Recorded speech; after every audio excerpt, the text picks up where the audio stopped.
I never thought my signature could weigh more than 100 apologies, but that day it decided if my son would live or die. The words hit like a hammer. You're worthless. My son's spit landed on my chest, wet and sharp, like acid burning a part of me I didn't know existed. Silence fell over the living room like a thick, choking fog. Neighbors glanced over the fence. My daughter-in-law stood by the door, smirking. No one moved. No one spoke. I froze, clutching the arm of the couch, my mind twisting in loops of disbelief. You can't mean that," I whispered, voice trembling. He stared at me, eyes cold. "I do." Every memory of him clung to me, tiny hands in mine, bedtime stories, scraped knees I kissed better, and now, this. My own blood spat venom at me, right in front of people who might have helped, who might have stopped it, but didn't. I remember the way his words echoed through the walls, bouncing back at me. I wanted to scream, to slap, to run, to vanish, yet something deeper froze me, a fear, a shadow I couldn't name. That night, sleep refused me. I sat in the dark living room, the echo of worthless drilling through my bones. What had made my child so bitter, so cruel? And worse, what was coming next that I couldn't yet see? The phone shattered my fragile calm. A shrill ring. My heart hit the floor before I even picked up. "Ma'am, your son, he collapsed. He's in surgery now." I didn't understand. The kitchen smelled faintly of burnt toast. My hands shook so badly I almost dropped the receiver. Doctors hustled him in and out, masks and gloves and clipped voices. Then they shoved a clipboard toward me. "We need your consent." The pen hovered. I remembered last night. His spit, his eyes, his words. My body screamed no. How could I help a child who had turned against me? Who spat on the love I'd spent a lifetime giving? But then the mother in me stirred, raw and stubborn. Pride, hurt, anger. They screamed, but beneath them life still pulsed in him. My son's life, my responsibility. The pen trembled above the line. Could I let my pride kill him? "Please, hurry," a nurse urged. I swallowed, heart racing, mind splitting. My anger battled love, my fear battled instinct. A lifetime of teaching, protecting, and loving this boy came down to a single line, a single decision. I exhaled, just as my hand shook, almost letting go. Could I bring myself to save him after everything? Or was my heart too broken to choose life? Family appeared, like ghosts in the sterile hospital corridor. Cousins, aunts, my own brother, eyes sharp, silent, accusatory, whispering, judging. Even the ones I loved most looked like strangers. My anger and hurt were on display for everyone to see. I clutched the clipboard. My son lay behind the glass, pale under the harsh lights, his chest rising and falling under a mask. You gonna sign it? Or?" My brother murmured. I stared at him. "Do you think I want to?" The room seemed to shrink, each second stretched into eternity. Pride, hurt, fear, they weighed against love, against the bond of blood. Could I let anger dictate whether my child lived? Could I let my pain kill him instead of letting him fight? Whispers rose and fell around me. She should have. She could have. I didn't want to hear. I thought of all the times I'd tucked him in, bandaged knees, kissed away tears. I thought of the boy who once laughed in my kitchen, who once called me Mom with warmth. That boy was still there, buried under rage and sickness. My heart ached, my hands trembled. I lifted the pen, hovering over the line that would decide everything. And then I saw it, his eyelids fluttering beneath the mask, a faint twitch of life.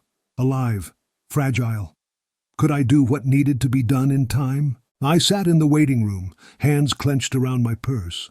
Memories clawed at me, sharper than the hospital's fluorescent lights. Every fight I had with him, every harsh word, every time I missed the signs he was lonely, they all came back. Was this why he spat at me last night? Was it my fault that my own son could look at me with so much hate? People whispered in the hall. I could feel their eyes on me, judging, watching. My daughter-in-law leaned against the wall, lips pressed tight. Even my brother, sitting in the corner, shook his head like I'd done something unforgivable. No one came to comfort me. No one said a kind word. He's strong, I told myself. He has to be strong. The memory of his words burned in my chest again. You're worthless. I could still feel the sting, still feel the shame in front of everyone. I tried to pray, but my voice faltered. I thought of the boy who once clung to my hand in the grocery store, who once laughed at my silly jokes. That boy seemed gone now, replaced with someone I barely recognized. Then a nurse appeared, face tight with worry. "Ma'am, there were complications during surgery." My heart stopped. "What kind of complications?" I whispered, voice trembling. She didn't answer right away. She just looked at me like I should already know the answer. Something inside me sank. What had they found? And could my son survive what was coming next? The surgeon's words hit me like a punch to the stomach. One signature, one chance, delay, and we might not have another. I froze, the pen heavy in my hand. Memories of my father's voice drifted back, harsh and commanding. "Decisions define men, don't hide from them." Was I going to let pride rule me, or mercy? Could I forgive him enough to save him? My hand shook. I thought about last night, his spit, the words that cut deeper than any knife. "Why should I save him?" I muttered under my breath. "Because he's your son," the nurse said softly. I swallowed hard. The anger bubbled inside me, raw and hot. But beneath it, something stronger pulled me forward. Love. That stubborn, unyielding love only a mother could feel. I don't know if I can," I whispered, staring at the line I had to sign. Suddenly, a sharp beep sliced the air. Flat line. The room froze. Nurses froze. The monitor screamed. My knees nearly buckled. "Ma'am," someone said, voice trembling. I realized then that life and death balanced on my trembling hand. Could I bring myself to choose mercy over pride? Could I forgive him even now, before it was too late? The pen hovered. My heart hammered. And in that moment, I wondered if one small signature could truly change everything. Alarms screamed. Nurses ran past me, their shoes squeaking on the floor. My mind screamed louder, a storm of anger, fear, and love all tangled together. Could I let my pride destroy the boy I had carried, fed, and protected for 18 years? Could one stubborn moment of hurt erase decades of love? I thought of his small hands gripping mine when he was little, the nights I stayed awake with him through fevers and nightmares. Could I forget all that now because he had hurt me? The flat line kept echoing in the room, a grim rhythm I couldn't escape. My hand hovered over the pen, shaking so badly I thought I'd drop it. "Ma'am, it's your choice," a nurse said, eyes wide, voice soft but firm. I could see the surgeon watching, waiting, his eyes locked on mine like a challenge. "It's now or never," he said. My chest tightened. The world shrank to that one moment, one line, one choice that could save or end my son's life. Anger flared, then faltered. Fear gripped me, but beneath it love screamed louder than ever. I swallowed hard, my hand trembled. Could I let anger win? Could I forgive him enough to save him? Or was my pride about to cost him everything? Time slowed, and I knew, if I waited any longer, it might already be too late. I exhaled, the kind of deep breath that comes when your whole body has been holding fear for hours. The pen met the paper, one small nod from the doctor, a quiet, "Thank you," and I watched my son's heart begin to steady on the monitor. Relief washed over me, but it wasn't simple. Guilt pressed in, thick and heavy, along with shame and pure exhaustion.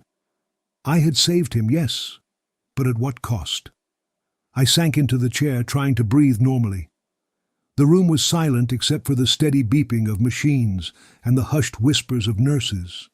My daughter-in-law hovered near the door, her arms crossed, her face unreadable. I didn't trust her eyes. They had judged me too many times before. "He's going to be okay," the nurse whispered, almost like she needed to convince herself too. I nodded, but I didn't feel the words. Could we ever return to normal? Could a mother and son survive something like this, where trust and anger and fear all collided in one moment? Then my gaze landed on a folded hospital note sticking out from the folder. My son had written it. I froze. My hand shook. My heart skipped a beat. What could he possibly say after all this? What secret did he leave tucked away waiting for me to find? I unfolded the paper slowly, almost afraid to see the words. The handwriting was shaky, uneven, but unmistakably his.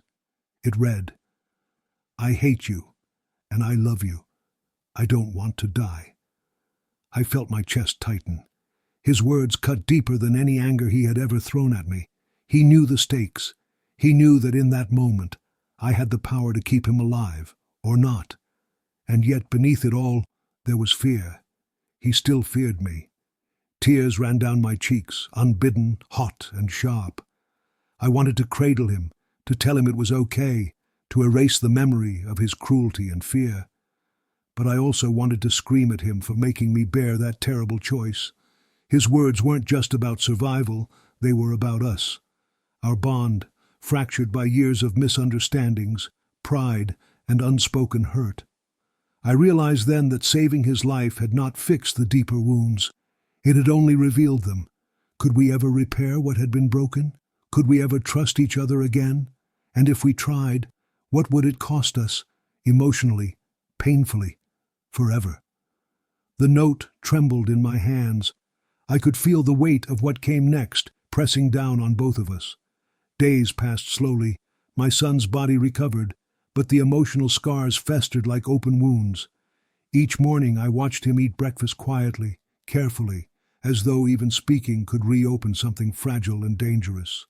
Conversations stumbled. Every word was heavy, loaded with things we couldn't say. Anger clashed with relief. Resentment wrestled with gratitude. How do you reconcile these things? How do you teach a child to forgive after such a storm? I tried to reach him, small gestures, a touch on the shoulder, a gentle word, but he recoiled sometimes, and I understood. I had been both his enemy and his protector in one terrifying, impossible night.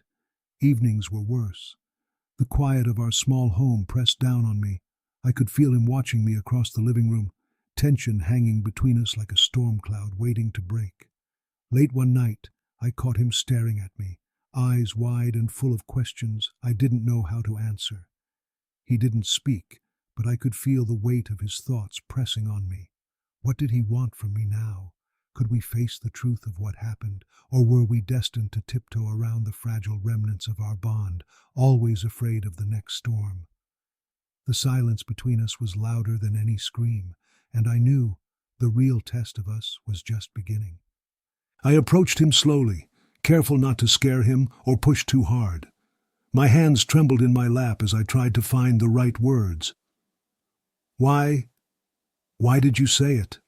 I asked, voice barely above a whisper. His eyes dropped to the floor. I could see the weight of his shame in the way his shoulders hunched. I just wanted you to feel what it's like to be ignored," he admitted. The words came out like broken glass. Pain twisted his small frame, and I wanted to reach out, hold him, and make it stop. But the anger, the hurt, the memory of last night was still fresh in me. "You hurt me more than anyone ever has," I said softly. He flinched, like I had struck him. "I know. I didn't know how else to make you see me," he whispered, voice trembling. I swallowed hard. His honesty struck me more than his cruelty ever could. And then, just as I felt the fragile bridge of understanding forming, the door creaked behind him. Someone was watching. I froze. My heart raced. Was this another test? Another judgment? Who was standing there waiting to see me fail or crumble? I didn't dare look. The moment hung in the air, heavy, fragile, and dangerous. And in that pause I realized whatever happened next could change everything. I finally dared to glance toward the hallway. My wife stood there, silent. Her eyes were wide, bright with emotions she didn't dare speak. Fear, love, disappointment. She hadn't interrupted, hadn't stepped in, but her presence said everything. She had seen the moment my signature had saved him, saw the fragility of what remained of our family. My son didn't notice her at first, or maybe he didn't care. He muttered, almost too quietly to hear, "I could have died, and you'd still be mad at me?" The words hit me harder than any anger or betrayal. Guilt swelled inside me, hot and heavy, mixing with relief that he was alive. He was alive, and yet the distance between us felt as wide as a canyon. I wanted to scoop him up, to tell him everything was forgiven, to erase the fear in his eyes. But I knew it wouldn't be that simple. Years of misunderstandings, silent punishments, and stubborn pride didn't disappear with one saved life. I looked at my wife again. Her gaze was steady now, but I could feel her unspoken question. How much more could this family survive before it broke completely? The hallway was silent, but the tension hummed. I wondered if we could ever truly heal, or if the shadows of last night would follow us forever. Guilt crashed over me like a tidal wave. The weight of his words, the power of my signature, the judgment of everyone who had watched us in that hospital room. It all collided in my chest, making it hard to breathe. Could one line, one small decision, undo years of distance, anger, and missed moments? I stared at my son, still fragile under the hospital lights, and felt both love and fear. Love for the boy I had raised, fear of what this moment had revealed. How thin the line between life and heartbreak really was. I reached for him, my hands shaking. I just want you to know I love you," I whispered. His eyes glimmered with a mix of guilt, fear, and something softer. "I know. And I'm scared," he admitted, voice low and trembling. I felt relief, but it was fragile. The calm couldn't last. The echoes of what had happened, the anger, the shame, the near loss, they lingered like shadows in the corners of the room. Then the phone rang, sharp, loud, insistent. I jumped. My heart skipped a beat. The hospital was calling. Another emergency. I froze. Could we survive this again? Could I make the same choice twice? Or was the next decision going to break us for good? The hospital erupted in chaos. A young boy, another patient, had collapsed just down the hall. Nurses ran, alarms screamed, and I felt my chest tighten as I watched them rush him. Life was fragile. Too fragile. One wrong move, one moment of anger. It could cost everything. My son sat beside me, gripping my hand so tightly I could feel the tremor of fear and trust intertwined. He looked up at me, eyes wide, and I felt the weight of responsibility press harder than ever. "Mom, I'm scared," he whispered. I swallowed hard, squeezing back. "I'm here," I said softly, though I wasn't sure I fully believed it myself. The scene reminded me of the night I had signed that paper, the choice that had saved him. One heartbeat, one decision, and everything could have ended differently. And then a horrifying thought struck me. My temper, my pride, my anger. It wasn't just a risk to my son. It could endanger anyone I loved. Anyone. I looked down at him, pale and fragile, in the hospital bed. Could I control myself enough to keep everyone safe? Could love and fear coexist without breaking us? And then the silence pressed in, heavier than the alarms, and I realized the truth. The real danger wasn't outside the hospital. It was inside me, lurking, waiting for the wrong moment to strike. I stayed by his bedside long after the nurses left. Machines hummed softly. Each beep was a reminder. I had the power to destroy or save, all in the span of a heartbeat. My son's eyes fluttered open, and he whispered, voice trembling, "I don't want to be worthless to you." The words hit me like a hammer. I swallowed the lump in my throat. "You're not worthless," I whispered, brushing a strand of hair from his forehead. He shivered, gripping my hand tighter. "I don't want to make you mad. Ever again," he added, voice low. I felt a mix of relief and fear. Was this a plea for forgiveness, or a warning of something deeper, something I hadn't yet seen? Could he forgive me for my anger, my pride, my mistakes? Could I forgive him for his cruelty and stubbornness? I looked around the dim room. Shadows stretched across the walls, and I felt the weight of everything we had survived and everything we hadn't. One wrong word, one sudden move, and all of this could crumble again. I held his hand, heart tightening. Could we survive the storm of our own emotions, or was the next wave already coming? Breakfast was silent. The clatter of spoons against plates echoed too loudly. The family sat around the table, eyes downcast, words unspoken. My father's old advice, my own failings, and my son's sharp tongue all collided in that quiet room. Trust had been weaponized by pride, and now we all tiptoed around it. I watched him eat slowly, face pale, and my heart ached.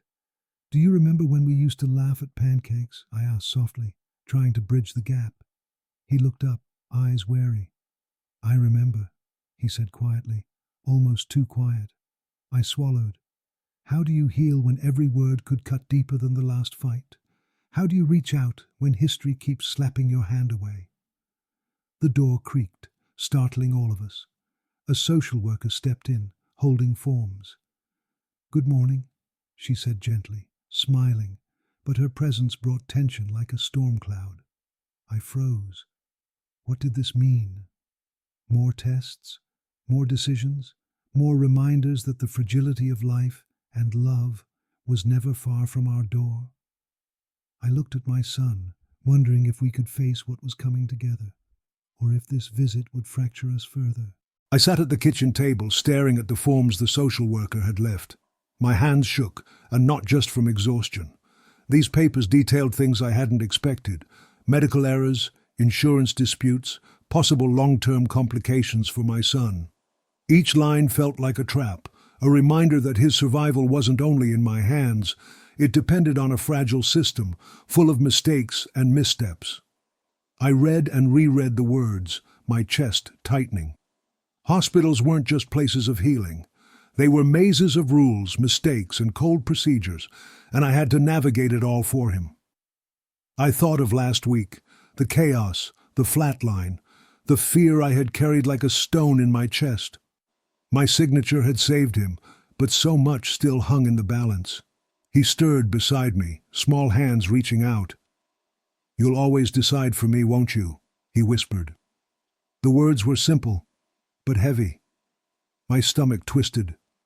Could I always be the one to choose for him? Was that love or control? I swallowed hard, unsure how to answer. I realized then that survival wasn't just about his body. It was about navigating forces I couldn't see, forces that could unravel everything I had fought to protect. And in that quiet, I understood. Life was a precarious balance between what I could control and what I couldn't. Could I carry that weight forever? I sat beside him, silent. His small fingers curled around mine. His question from earlier lingered in my mind, heavy and unrelenting. "You'll always decide for me, won't you?" I didn't answer at first. In that silence, I saw the future stretched out before us. Days filled with love, yes, but also resentment, tension, and fear. My signature had saved his life, but had it saved our relationship? Or had it only paused the countdown, keeping us both on edge, fragile, waiting for the next crisis? I remembered his harsh words, his spit, the living room filled with neighbors' whispers. I remembered the hospital, the monitors, the flatline that almost ended everything. All that history was still inside me, and still inside him. I don't know," I whispered to myself. "I hope so." Before I could gather my thoughts, a pager alert shattered the fragile calm. Nurses called me urgently. My heart jumped. I rose, hands trembling, chest tight. Whatever had happened now, I knew it would not just be about his body. This call, this new alarm, would test every nerve, every ounce of love and patience I had left. I realized then, survival wasn't safe. It never had been. I rushed into the ICU, heart pounding, stomach twisting. Monitors beeped steadily. Nurses moved quickly but calmly. And there he was, my son, stable, alive. My chest loosened. Relief washed over me in waves, hot and deep. I touched his hand gently, remembering the days, the nights, the fear and the anger. He had survived. I had survived. But the bitter taste of realization lingered. Survival was only the beginning. Life was a fragile thread, yes, but the emotional reckoning had only just begun. Years of distance, misunderstanding, pride and cruelty didn't vanish with a signature or a steady heart rate. They waited, patient, ready to test every word, every glance. I watched him sleep, chest rising and falling, and I knew this. My decisions, my love, my mistakes, they would follow us. Healing would be slow, uneven, painful, and I had to be ready, or risk losing him in another way. I whispered softly, almost to myself, "We're alive, but we have a long way to go." Outside, the morning light crept through the blinds. The day held promise and danger. Survival had brought us here, but the real journey, the rebuilding of trust and love, was just beginning. I took a deep breath, bracing myself. Could we survive this storm too? Could love be stronger than fear and pride? After his recovery, my son changed. The boy who had once clung to me in fear now carried a quiet fire in his eyes. Every glance felt like an accusation, every word a challenge. It wasn't loud, there were no screams, but the tension was there, heavy and constant, like a storm waiting to break. I tried to reach him. "Are you okay?" I asked gently one afternoon, in the living room where sunlight fell across the carpet. He shrugged. "I'm fine," he said, eyes flicking to the floor. "Fine." The word rang hollow. I knew it was a test, a silent rebellion against the day I had held life over him, the day I had decided for him. My anger had faded, replaced by something sharper, caution. Every interaction felt like walking on a wire over a pit of memories and hurt. I tried to breathe, to stay calm, to remind myself that he had survived, and that was supposed to be enough. But it wasn't. The fragile tension between us grew daily. Then, late one night, a folded note slipped under my door, caught my eye. I picked it up, hands trembling. "You think signing saved me? You don't know the half of it." The words burned into my chest. A chill ran through me. What did he mean? What half of it? And who was orchestrating this silent war I hadn't seen coming? The note unsettled me more than anything else. My son had survived, but now I wondered, was he acting alone? Or was someone else feeding the fire? I looked at the family during breakfast and dinner. Tension simmered beneath polite smiles. My daughter-in-law's eyes darted toward him, my brother's lips pressed tight. Everyone felt it. Everyone knew something was shifting. I tried to talk to him in his room. "Is someone helping you?" I asked softly. He looked away, silence stretching long and heavy. At dinner, the house fell silent. The clatter of forks and the murmur of polite conversation stopped abruptly. A sudden crash from his room made everyone jump. Chairs scraped. My heart lurched. I rushed upstairs, the hallway stretching endlessly before me. What had he done now? What had been waiting in the room while I tried to pretend everything was normal? The family followed, whispering questions I didn't want to answer. My son sat on the floor, wide-eyed, the note still in his hand. Something larger was happening, and I realized with a sinking feeling that I might not be able to stop it. Someone, or something, was manipulating the situation, and the fragile balance of trust in our home was teetering on the edge. Later that night, I found his phone unlocked on the kitchen table. I shouldn't have looked, but curiosity and fear won over me. Messages scrolled across the screen, hints of plans I had never seen coming.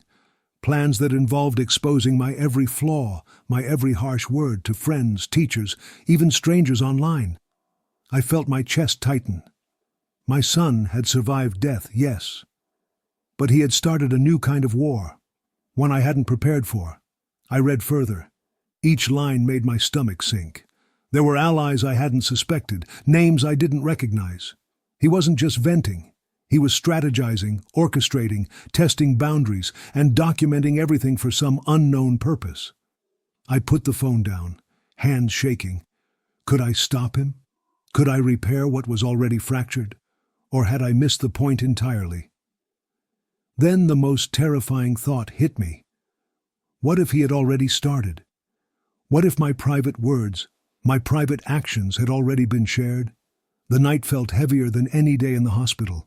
I realized survival was only the first battle.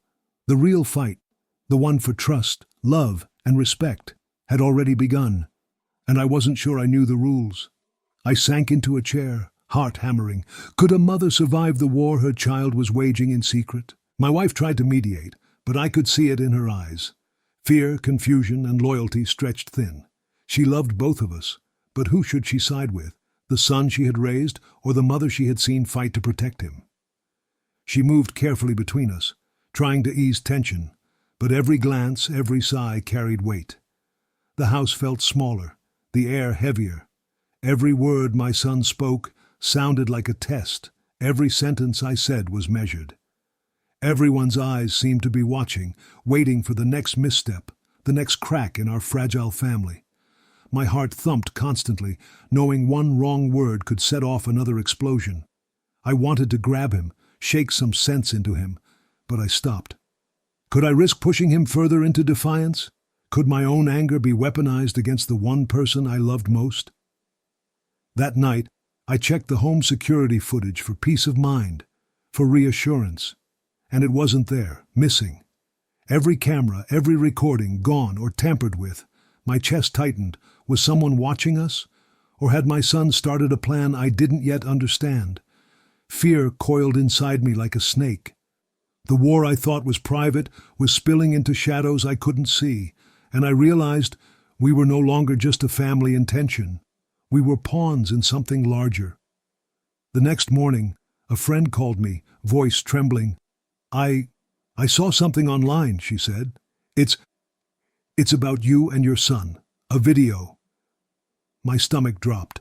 A private moment, our fight, our pain, was now public. I felt my cheeks burn, my hands tremble. The living room where we had once whispered apologies and shouted in anger had become a stage for strangers to watch and judge. I checked the phone. Sure enough, a short clip of our argument had gone viral. People I didn't know were commenting, speculating, casting judgment. My family's private pain was no longer ours. I looked at my son. He didn't flinch. His eyes were cold, calculating, or was it fear? I couldn't tell anymore. Then I saw it. His name trending, surrounded by subtle accusations, whispers of blame.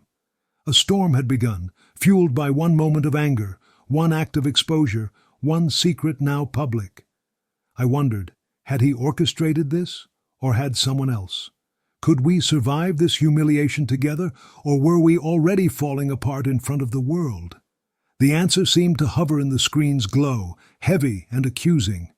I found him in the living room, phone in hand, a smirk on his face that chilled me to the bone. "Do you understand what you've done?" I asked, voice tight with anger and fear. He looked up, defiance burning in his eyes. "I'm not the one exposing us. You are," he said quietly, almost tauntingly. The words hit like ice. My stomach dropped. Could anger, pride, or fear ignite a fire that would burn us all? Could this silent war we had been waging spill into destruction none of us could stop? I snatched my phone. Notifications poured in. Another post, this one more damning. Friends, neighbors, strangers, all seeing what had once been hidden. Every private failure, every harsh word, every fragile moment of fear and love, it was all out there. I felt panic, fury, and sorrow twist together. My son's defiance had become a weapon, and now so had mine. The house felt suffocating. Every shadow, every whisper, every glance carried accusation. Could I fight this storm without losing him forever? Could I reclaim control?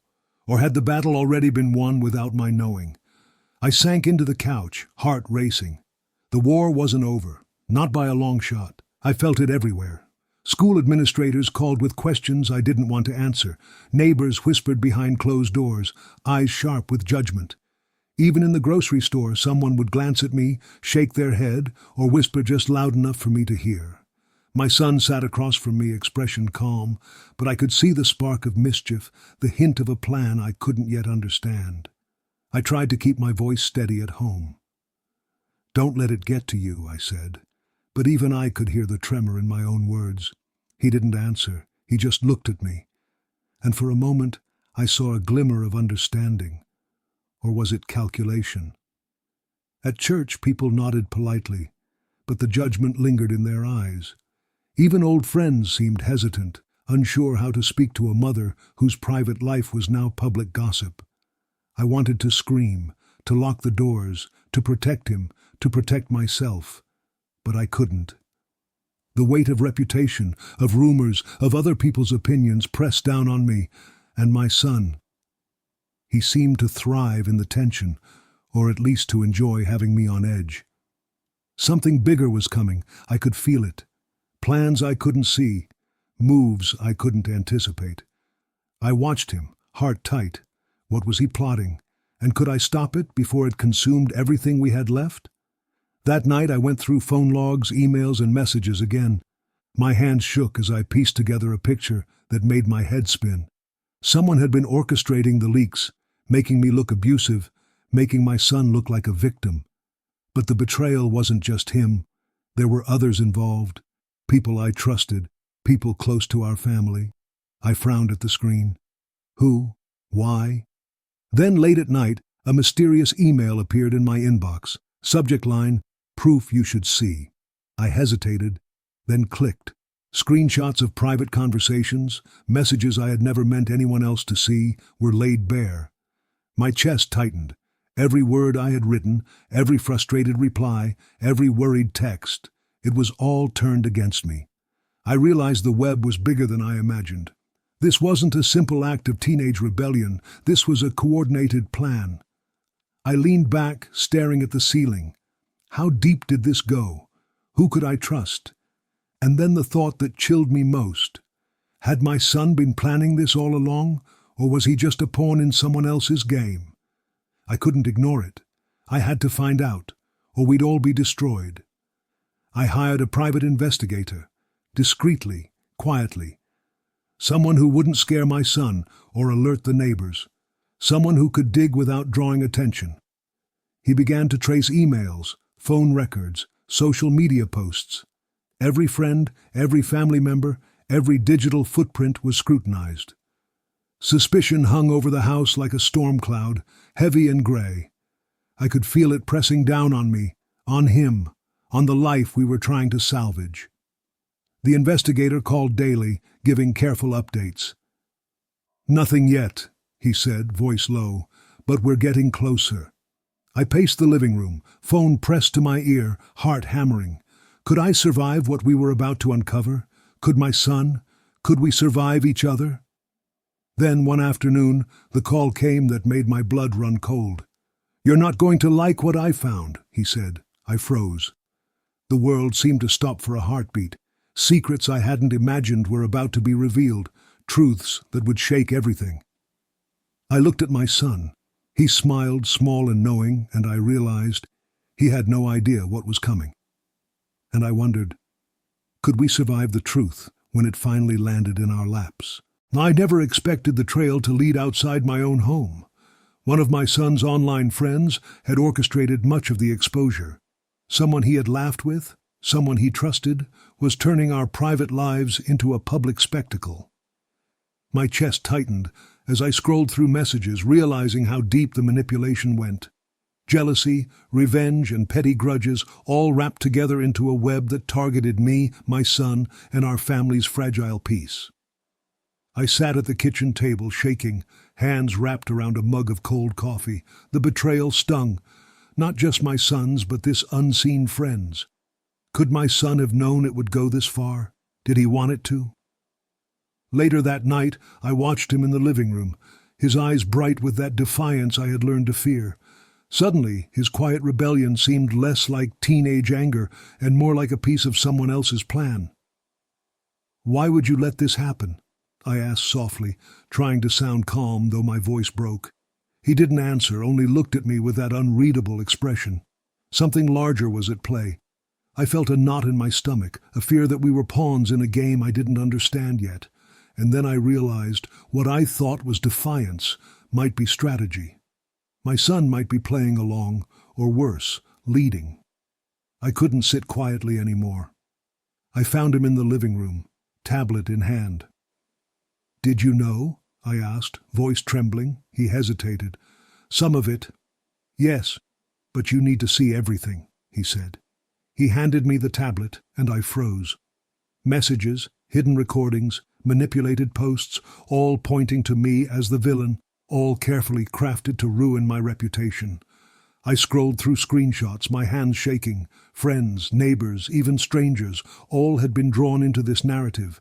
The betrayal cut sharp and deep, sharper than any slap, louder than any yell. "Why?" I whispered.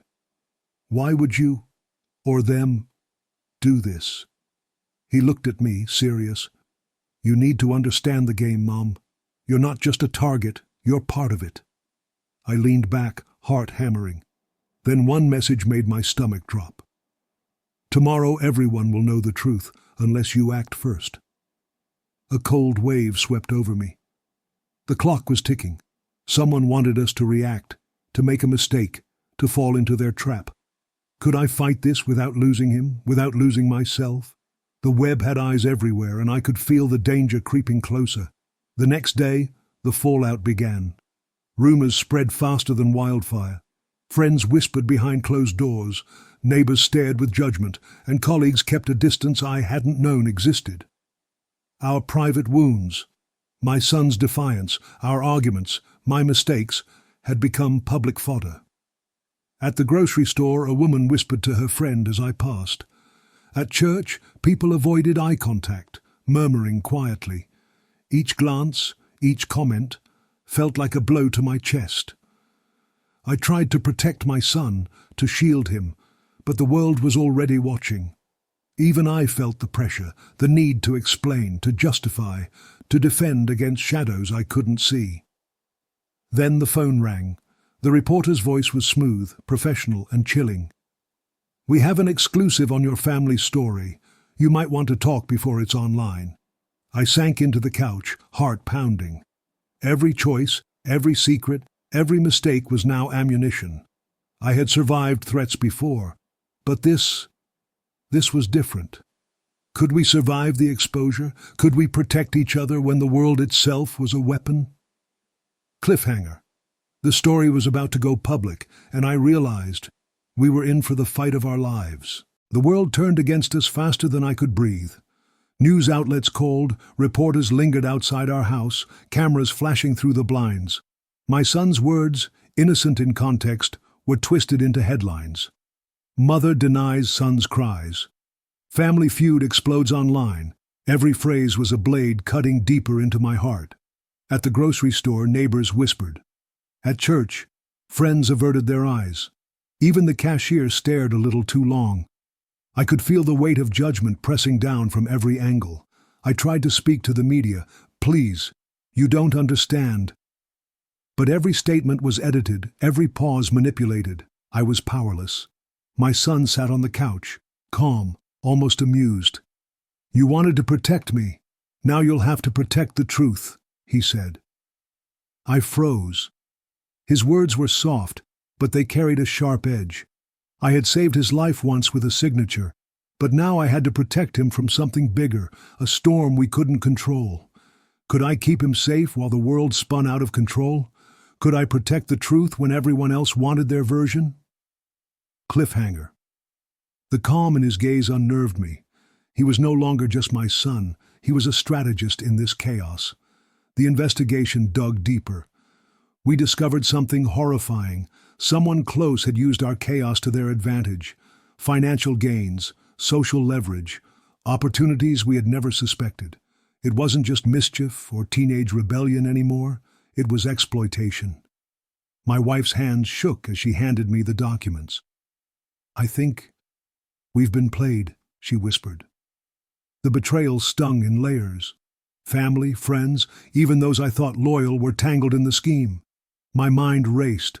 Who could I trust? Who had turned our pain into profit? My son watched quietly. "It's worse than you think," he said, eyes dark. "We're not just victims. We're targets." I couldn't sleep that night. Every glance, every message, every casual remark now seemed loaded with hidden motives. The walls of our home felt smaller, the air heavier. I realized the fight wasn't just to protect reputation, it was to reclaim control. But the rules had changed. This wasn't about anger or guilt anymore. It was about survival. Cliffhanger. Whoever planned this was still moving, and we were already behind. Every day brought another revelation, screenshots, videos, messages. They clashed with everything I knew to be true. Lies stacked on lies, layered so deeply that I couldn't even tell reality from fabrication. I sat at the kitchen table staring at the tablet, feeling my pulse in my throat. My son placed a hand on my shoulder. "Mom, you need to decide," he said. I looked at him, tired, battered, yet burning with resolve. "Decide what?" I asked. He whispered, almost too softly, "Fight them, or lose everything." The weight of his words sank into me. Every choice now mattered. Every statement, every reaction could tip the balance. The world had turned our private pain into a public battlefield, and perception had become the deadliest weapon. Could I fight against it? Could I reclaim the truth when everyone else believed the lies? Could I protect my son without losing myself? I clenched my hands, knuckles white. I had survived betrayal, humiliation, and even life-and-death decisions before. But this was a war of hearts and minds, and I had to be ready. Cliffhanger. The choice loomed, truth or survival, love or destruction. Which path would I take before it was too late? I realized waiting was no longer an option. The chaos had been controlling our lives for too long, twisting our private pain into a public show. My son's defiance, once a source of heartbreak, now looked like a weapon we could use. But I had to be smart, careful, and brave. One wrong step, and the manipulators would win. Sitting at the kitchen table, I spread out notes, messages, and observations the private investigator had gathered. Each piece was a clue, a chance to fight back.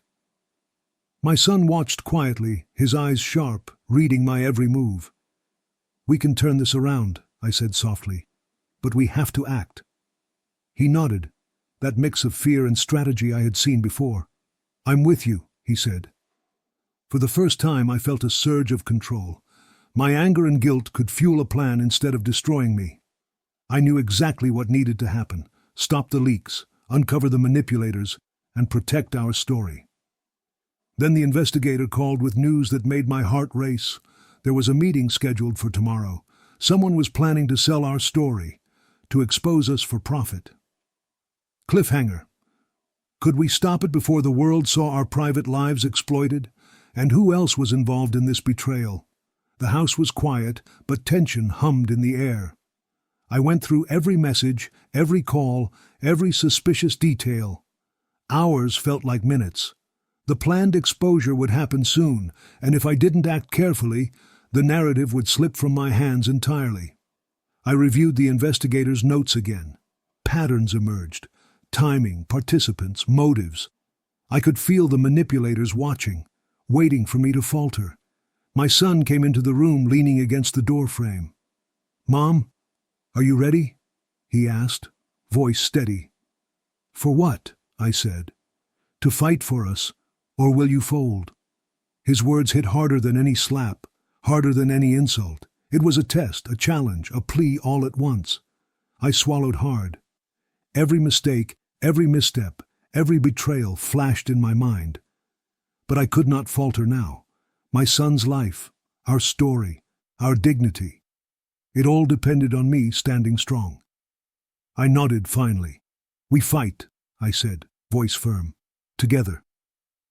Cliffhanger. With hours to spare, the manipulators were already moving. Could we outsmart them before it was too late? Night settled over the house, heavy and quiet. I sat beside my son in the living room. We didn't speak much. Words felt small against the storm we were facing. Every look, every small movement was understood. Survival had become strategy. For the first time I saw him not as the defiant boy who spat words that could break me, but as my partner.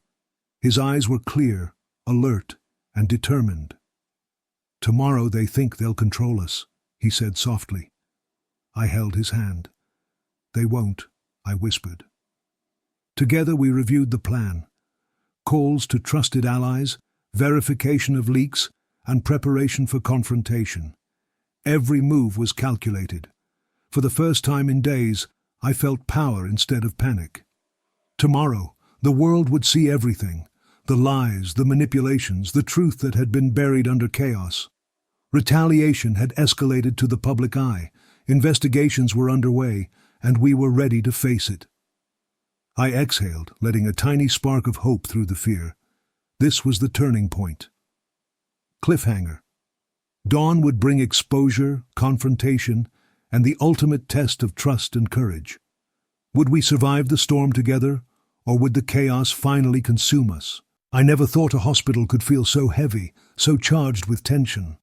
The usual beeps and murmurs faded under the weight of whispers, hushed conversations, and cameras poised outside. Faces in the waiting room turned toward us, expectant, curious. My son sat beside me, hands folded, but his eyes betrayed the storm inside him. He no longer looked like the defiant boy who spat venom at me. Chaos had aged him overnight. I clutched his hand tightly. Every breath felt sharp, electric. This wasn't just about a signature anymore. It was about control, truth, and survival. The private investigator leaned close, whispering, "They're inside. Everyone who leaked, everyone who reported, they're here." My stomach tightened. Who would step forward first? Who would try to twist reality before we spoke? I glanced at my son. "Are you ready?" I asked quietly. He nodded, jaw tight, but his grip on my hand was firm. "We face this together," he said. The world outside waited like a predator, and inside I felt the fragile line between protection and exposure. Every heartbeat echoed in my ears, a countdown to confrontation. Cliffhanger. Could we hold our story together when so many forces had already tried to tear it apart? The door opened, and they came. Journalists with cameras, distant relatives with thin smiles, hospital staff balancing curiosity and concern. Each face carried expectations, judgments, and hidden agendas. I felt eyes measuring me, my son, and the bond that had been tested almost to breaking. My son's pulse was steady, but his eyes darted nervously. I squeezed his hand. This wasn't just about him anymore. This was about every lie, every manipulated message, every secret someone had tried to bury. A flash went off, catching us both in a stark light. My chest tightened. I whispered, "Stay calm, don't let them see fear." He nodded, lips pressed together. "We'll do this, Mom." Every step, every movement felt like walking a tightrope. The room felt alive with tension, with the silent war between truth and deception. Cliffhanger. A camera flashed directly on us, and I realized they weren't here to report. They were here to decide the story for us. Would we survive this exposure? One reporter stepped forward, waving screenshots like weapons. "Can you explain these allegations?" His voice cut through the room. Time froze. I felt my past, my private moments, laid bare under the scrutiny of every person in the room. My son's hand found mine. His grip was warm, grounding me, reminding me that we were still together. I swallowed, words caught in my throat. Every accusation was a mirror, reflecting mistakes, misunderstandings, and moments of weakness. Then my son spoke, calm but firm. "The truth isn't in your screenshots, it's in our story." Murmurs rippled through the room. Shock, curiosity, doubt. I looked at him and saw the boy I had raised, now a partner in facing the storm. We were exposed, yes, but together. The room waited for my answer. My life, my choices, my love, all measured under the public eye.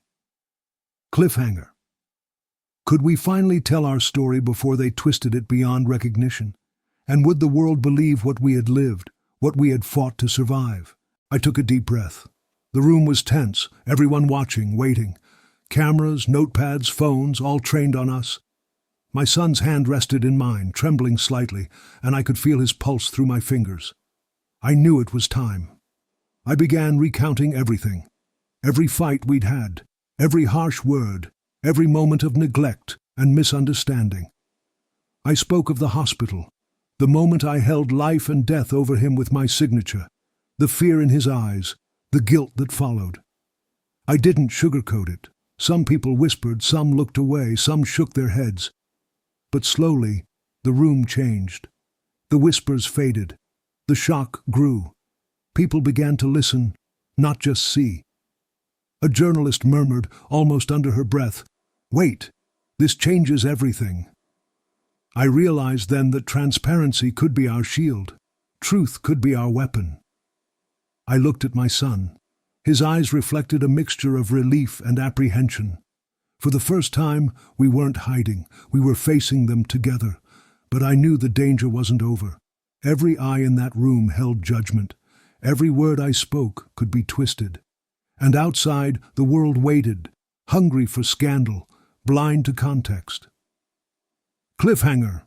Could honesty really protect us, or would it make us more vulnerable than ever?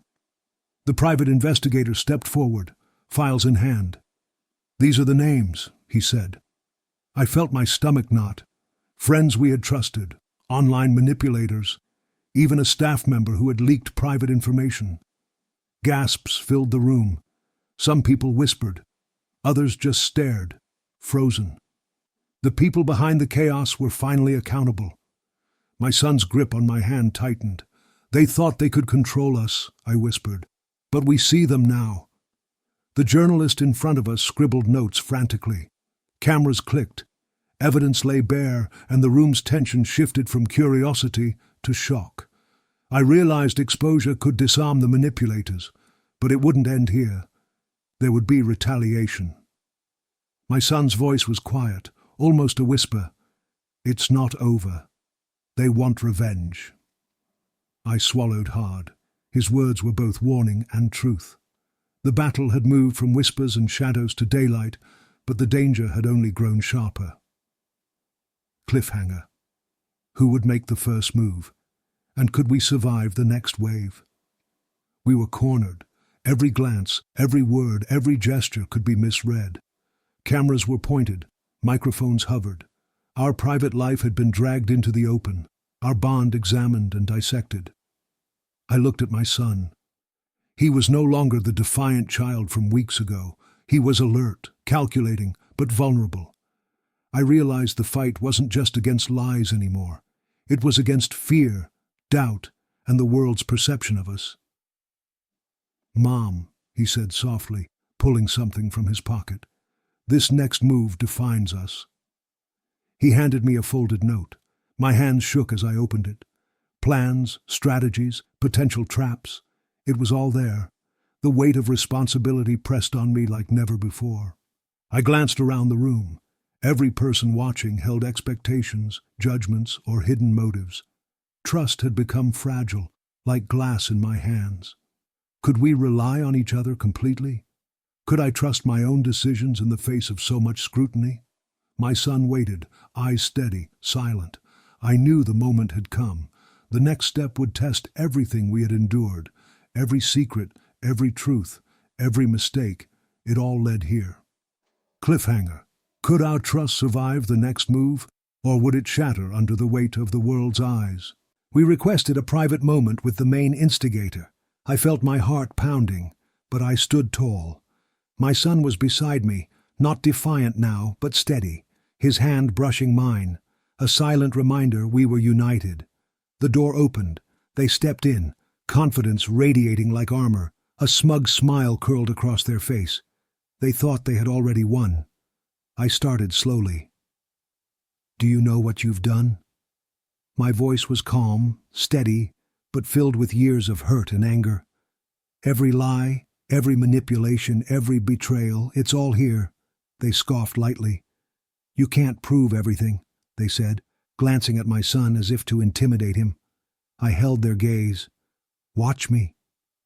I laid out the evidence, every text, every edited clip, every misrepresented action, every online post twisted to make me look like the villain. I saw their smirk falter. Confidence wavered. The air shifted. My son squeezed my hand and whispered, "We're not afraid." The instigator's eyes flicked around, searching for an escape, but there was none. Our calm, our unity, was their new reality. Cliffhanger. Their smirk faltered. But would they admit defeat, or strike back in ways we couldn't yet see? Evidence in hand, I exposed every hidden message, every altered recording, every attempt to frame us. My voice did not shake. My son's presence gave me strength. The instigators' color drained. Their control over the narrative crumbled before them. For the first time they were on the defensive. I didn't think you'd have all this, they stammered, eyes wide. I shook my head. You underestimated us. Truth has a way of surfacing, no matter how deeply you bury it. My son finally smiled, not triumphantly, but in relief. Relief that our story, our lives, our reputation, though scarred, would survive. People around us murmured. The witnesses, the hospital staff, even the journalists were silent. They had seen the unraveling firsthand. I realized then that exposure was not revenge. It was clarity. We weren't attacking. We were defending. Cliffhanger. Could we maintain this hold on the story? Or would someone else try to twist it again? The media, the witnesses, the hospital staff, all watched in stunned silence. I told the story plainly, with no edits, no fear, no shame. The manipulations, the lies, the half-truths, they all collapsed under the weight of evidence. People listened, people understood. My son's eyes met mine. He smiled softly. I squeezed his hand. We had survived the storm, together. Silence fell after the chaos. It was a quiet, heavy moment, but it felt like victory. For the first time, our story belonged to us. Real, untainted, ours. Even the instigators stood speechless, their attempts at control stripped away. Then, just as I allowed myself a small breath of relief, a message pinged on my phone. Another potential leak. I looked at my son. He nodded, calm, ready. "We're prepared," he said. I realized then, the battle wasn't over, but we had learned to fight as one, and now no one could take away our truth. Cliffhanger. Could we face the next challenge together, or would the past rise to test us again? I never thought a hospital room could feel like a battlefield and a sanctuary all at once. We didn't celebrate immediately. The machines hummed softly, but inside me, my heart was still racing. The chaos of the last weeks, the lies, the leaks, the fights, had left scars deeper than anyone could see. I watched my son lying there, pale but steady. His eyes met mine, and for the first time in a long while, I saw something softer, something like trust, fragile but real. "I was scared you'd hate me forever," he whispered, barely audible over the machines. I shook my head, tears pricking. "I could never hate you. You're my son. But I was scared too. Scared we'd break beyond repair." He nodded slowly. His small hand gripped mine, tentative, like testing if the connection would hold. I realized then that survival wasn't just about life. It was about trust, about rebuilding what fear and anger had fractured. We sat in silence for a while, letting the quiet do its work. Every beep of the monitor, every soft footstep in the hallway reminded me how close we had come to losing more than just control. Cliffhanger. Could we truly rebuild, or would the echoes of betrayal linger, waiting for the next spark to ignite old fears? We talked for hours. Words flowed unevenly, heavy with regret and fear. I admitted my failings, the impatience, the harsh words, the anger that could have destroyed him. "I yelled at you, I wanted to hurt you," he said quietly. "I know," I whispered, "and I know you hated being hurt. But I never stopped loving you, even in anger." We laughed softly, a fragile sound, and then cried. Walls built over years of misunderstandings began to crumble, replaced by honesty and cautious hope. We remembered old times, the small moments we'd taken for granted, the simple joys before chaos filled our lives. I realized that the deepest scars could heal, slowly, with patience and presence. A nurse peeked in, smiling knowingly. She didn't interrupt, but her gaze hinted that even small gestures, like listening, like holding hands, could shift fates. I squeezed my son's hand, feeling the tentative trust returning. It wasn't complete, not yet, but it was a beginning. Cliffhanger. Could this fragile bond survive the outside world, or would outside eyes, watching our story unfold, test us again? My wife approached quietly, her eyes reflecting the weight of weeks past. She didn't speak at first, just observed. Then she reached out, a small gesture of acknowledgement. She saw the struggle, the raw honesty, and the strength slowly emerging between my son and me. Family members whispered apologies, tentative and shy, bearing witness to our efforts to rebuild. They had seen the cracks and the attempts to mend, and now they participated, carefully, in the healing. I realized how isolation had amplified fear and anger. Now presence, even silent presence, mattered more than words. We spoke softly, sharing hopes for the future, admitting what we'd learned about love, trust, and patience. My son's cautious smiles told me that the bridge back wasn't gone. It was just under construction. Then a ping on my laptop broke the quiet, an email notification. I opened it slowly. Someone somewhere was watching our story online. Cliffhanger. Who was observing? And would they respect our healing, or try to twist our fragile progress into another storm? Even after the public revelations, I could feel shadows lingering. Not everyone believed the full truth. Some whispers never went away. People stared, some friendly, some curious, some suspicious. Rumors waited, like coiled snakes, ready to strike at the first sign of weakness. But we had survived. My son and I had faced scrutiny, accusation, and judgment. We had been tested, and we had endured. In that quiet hospital room, I saw him differently. Not just my child, but a partner in the fight.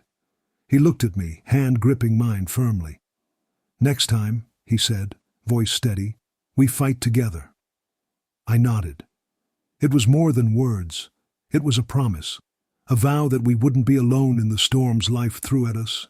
Outside, the world continued to buzz, cameras flashing and people whispering. Yet, in our little sanctuary, there was a fragile peace, a moment to breathe. I realized that survival wasn't just about physical life. It was about trust, unity, and resilience. Cliffhanger. Could this fragile peace last, or would the shadows lurking in corners of our lives return, testing our bond again? The hospital had been a battlefield and a refuge. Every machine beep, every nurse passing by reminded me that life was both fragile and precious. I learned that anger, pride, and silence could wound as deeply as any illness. My signature had carried life or death weight, but words, deeds, and withheld truths could destroy just as fast. "I understand now," I whispered to my son, watching his steady breathing. "We survive better when we speak, when we trust, when we act together." He nodded, eyes still cautious but softened by the lessons learned. Then a nurse appeared holding a folded note. "This just came," she said quietly. I unfolded it. The words were brief but chilling. "Watch your next move carefully." Cliffhanger. Who was sending warnings, and would the past truly leave us alone, or was another storm already forming in the shadows? We sat together, planning slowly. Boundaries, honesty, shared decisions. Trust wasn't restored in a day, but we planted the seeds carefully, nurturing small victories, small acts of understanding. The signature that once decided life or death now became a symbol of responsibility and reconciliation. It reminded me that power could be gentle, deliberate, protective, not destructive. I looked at my son. "We have to stay honest, even when it's hard," I said. His eyes glimmered with determination. "We can't let this happen again," he said firmly. It wasn't just about avoiding lies or secrets. It was about shaping a family that could withstand chaos, a bond that could survive mistakes, betrayal, and fear. Outside, the world would always have shadows, whispers, and threats. But inside, we had clarity, courage, and each other. Cliffhanger. Could these seeds grow strong enough to shield us from future storms, Or would the shadows lurking outside challenge every promise we'd made? The instigator finally admitted fault. It wasn't loud or dramatic, no cameras needed to capture the moment, but the weight of accountability settled heavily in the room. I watched them swallow their pride, nod, and face what they had done. It was strange, this quiet victory. Public exposure had been fierce. News outlets, hospital staff, and even neighbors had watched, whispered, and judged. But inside, I felt something deeper: relief, recognition. The sense that truth, finally, had taken its place. My son squeezed my hand. He didn't need to say anything. We understood that surviving together didn't mean the chaos had disappeared. It meant we had claimed a small, precious corner of peace. Yet even in the silence, I felt the pulse of unease. Someone had been watching all along. The instigator's defeat didn't erase every eye, every hidden observer, every potential threat. Shadows lingered in the corners, quiet but present. I whispered to my son, "We've won this battle, but the story isn't over." Cliffhanger. The sense of being watched didn't leave me. Who was still out there, waiting, seeing, planning? Father and son, once divided by fear, resentment, and anger, now sat closer than ever. Words we had held back finally spilled into the room. Apologies, explanations, confessions of guilt, and tears. "I'm sorry, Mom," my son said, voice breaking. "I should have trusted you." I held his hand tighter. "I'm sorry, too, for not seeing how scared you were." We laughed, we cried, and slowly the walls between us began to crumble. The hospital room no longer felt like a battlefield. Machines beeped, lights shone, and life carried on. But now it carried us forward, together. Every conversation, every glance, felt lighter. Trust returned like a cautious sunrise, warming small spaces that fear had long occupied. Yet a playful tension lingered. My son looked at me, smirking just slightly. "Next time," he whispered, "it won't just be signatures that decide." Cliffhanger. Could we truly navigate life without another crisis testing our trust? Or had we only survived the first storm? We left the hospital, hand in hand. Sunshine poured through the doors, warm and forgiving. The world outside would still challenge us, neighbors, friends, even strangers, but we had survived together. That mattered most. I felt lessons settle in my bones. Love, responsibility, and courage were fragile, yes, but they could be fierce when nurtured. My son walked beside me, no longer the defiant child who spat venom, but a young man tempered by fear, forgiveness, and understanding. Life had tested us, nearly breaking us at every turn, but together we stepped forward. Each step was deliberate, a promise to each other that we would handle the future differently. And yet, even as sunlight warmed our faces, I felt the faint pulse of anticipation. Life would always offer trials, shadows would linger, but we were ready, not perfectly, but honestly, and united. I squeezed his hand, smiling. "We're ready," I whispered. The future beckoned, open and uncertain, a story waiting to be written.